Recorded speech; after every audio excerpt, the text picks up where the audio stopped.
Now, as the years go by further, and I played several albums, and I mean, it's just unbelievable time in New York, where the session business was booming. Big, huge studios, the Hit Factory, Power Station, so many. I mean, we would go session to session to session, and then end up in Studio 54 at the end of the day, meeting each other. That was for more the regular session players, and the ones who did mostly jingles, because those things were really prominent back then, where we would play commercials. They would meet in a club called Possible 20s, because we had that saying. We say there's a session for a Coca-Cola commercial with a Possible 20, where they record the shorter version. Because remember, we didn't have the computer software and the DAW instruments, so we had to do those things on tape, because there was no way to copy and paste anything.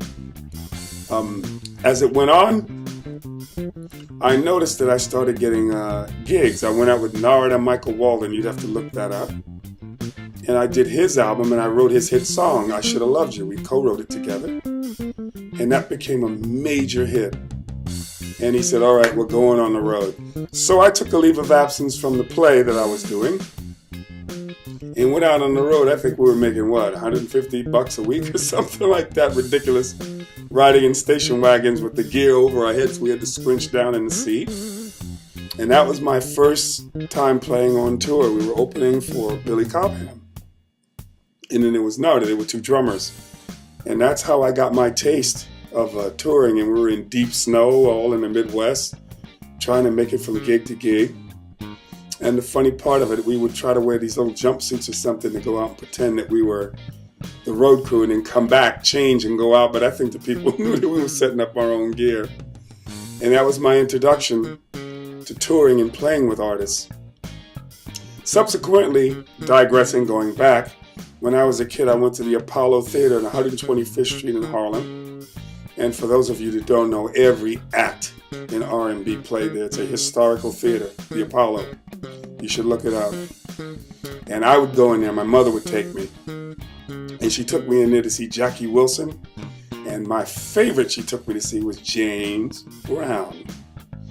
And I would go in there, and sometimes they'd have 2-3 shows a night. That's how they did it back then. And we would go in, and all of a sudden, you know, you'd see the lights come down, the drum roll. Ladies and gentlemen, the star of the show, James Brown. He would come out, and for the time that he played, I was mesmerized sitting in the balcony. Cut back sometimes, going forward, Mom wouldn't take me to the Apollo. I'd go by myself or with a few friends. We'd get there 12 o'clock noon. They would have to show cartoons, the Three Stooges. They would show all kinds of movies, and in an evening you'd hear that, ladies and gentlemen, James. And I would sit there and just study every show. I mean, I can't tell you how many times I went to see Mr. Brown at the Apollo. So I'm saying to myself, oh, when I grow up, this is what I want to do. After one show, I don't know when it was, he stopped the show, and before he finished the last number, I left the theater, went around the back of the building. He had already come out the back door and got into his limousine. I knocked on the window, brazen little bugger that I am. And he rolled the window down and said, "What?" I said, "Mr. Brown, I've seen every show. I'm a big fan. I want to play. I play bass. One day I want to play with you." And he said, because obviously he meets thousands of people and he's probably tired. He just finished playing. He said, "Stay in school. Get a job. Ha! When you get out. Don't do drugs and you'll do it. You'll do it. Ha!" Rolls the window up. He rolls away. And I'm standing in the back of a dark theater going, wow, that was Mr. Brown. 20 years later, I'm playing with Mr. Dan Hartman, which you can also look up, and he's producing a James Brown record. I'm in the studio, and I found myself playing his grooves and playing his music. I said, oh my Lord, I'm playing with him. I did it 20 years later. And one day, the musicians were finished, and of course, I'm not going to leave the studio. I stay. I'm that guy sitting in the couch. Hopefully, the couch is fluffy, and I fall in just watching him sing. And he came out of the studio and said, "I can't sing the song without the backgrounds." We were up in Connecticut at Mr. Dan Hartman's house, and he goes, I can't sing this without the backgrounds. So he said, I want the backgrounds on now. I'm going to dinner. When I come back, I want them done. Dan Hartman, the producer, says, well, how the heck can I do that? The singers are in traffic. For those of you that don't know, New York Friday night traffic, trying to leave the city to Connecticut is impossible. So he looked down at me. Get him to sing. Mr. Brown, I don't sing. I'm a bass player. You're singing. I'm singing. Okay, I'm singing. He left for dinner, and I got in front of the mic.